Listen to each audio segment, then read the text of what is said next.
Well, we certainly do share values, and Great Britain has always been our closest ally, and that the values in this world, especially in a world of terrorism, I think are ideal. Perhaps there's too much fixation on gifts and what Michelle Obama is wearing in meeting the Queen. A little alien to me, in as much as, you know, people are suffering. I'm not really concerned about what gifts wealthy people are giving each other, nor am I concerned what the First Lady is wearing. Are we spending too much time and attention and putting too much focus on that?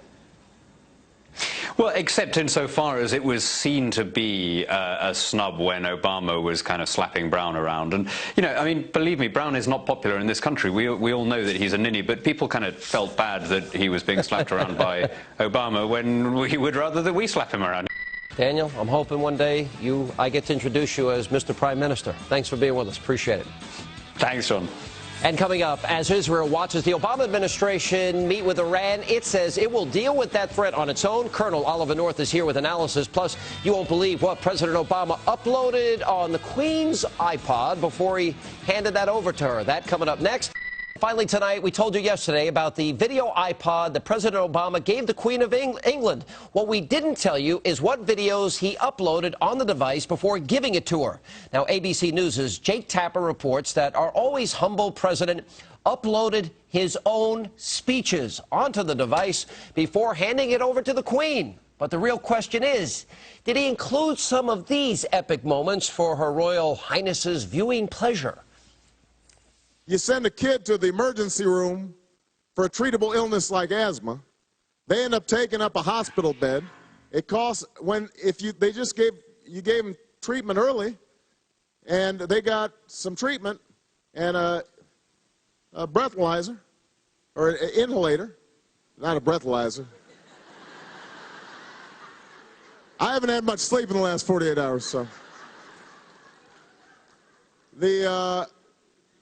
If they had an inhaler, I'm still stumbling over this word. I bowled a 129.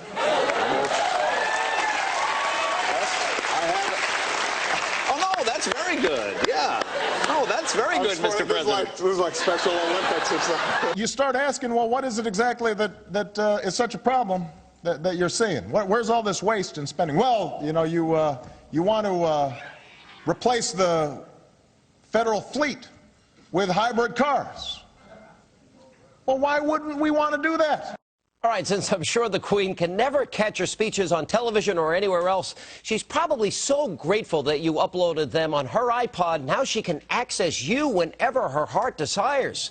How thoughtful. And that is the news tonight from Hannity's America. All right, we know your hearts all stopped there for a moment during our little April Fool's Day joke, but the world is not coming to an end, or maybe it is, because the president's adventures in foreign policy, well, they continue today. And that is our headline this Wednesday night, day number 72 of Socialism Spread Around the World, the Queen and the iPod. Now, while it wasn't the most important detail from the day's events in London, the president's latest gift gaffe seems emblematic of this administration's inability to deal with the leaders of the rest of the world. Now, the Obamas, they had tea with Her Majesty today and presented her with an iPod. But here's the problem. She already had one. Now, it might seem like a minor detail, you know, the kind that a 6-year-old would have known after 2 minutes on Google. But after the Obamas provoked outrage with their gift of DVDs to Prime Minister Gordon Brown earlier this year, well, you would think that they would be extra careful.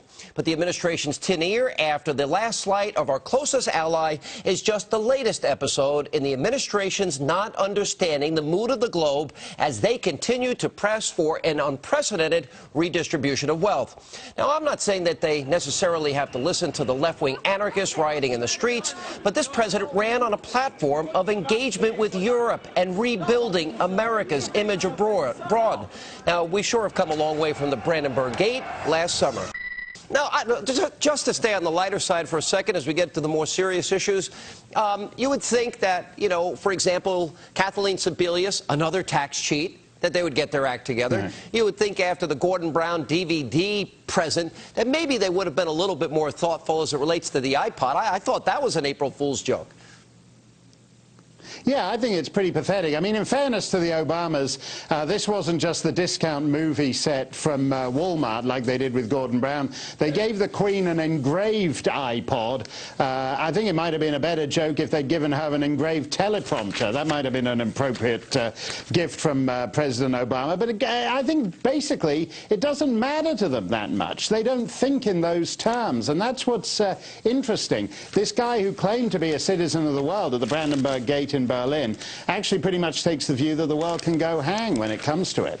Rough day in London for the G20. First of all, what is wrong with, in the last 2 days, before we even get started on this, he can't even nominate Obama, somebody who's not a tax cheat, and he can't even think of a creative, thoughtful, appropriate gift for, you know, prominent world leaders. They're protesting over the iPod. I think that's what Is that what they're protesting? According to the news today, I think they're protesting on Apparently the iPod. put Broadway hits. I would protest the thought of, You should having... be grateful it's not just a shuffle. I hope it was like a big iPod. It wasn't just one of those little shuffles, was it? Well, if you're going to have a protest, you need to do it in South Korea. The G20 should always be in South Korea, because the South Koreans suit up and that teenage They have riot police. Serious riot police. turtles, and then Yeah, but Peter, now you and I often disagree on some substantive issues here. I mean, don't you think we've had one tax cheat a little too many? Don't you think we've had one bad gift for a world leader too many? Doesn't there come a point where they need to get their act together? Yeah,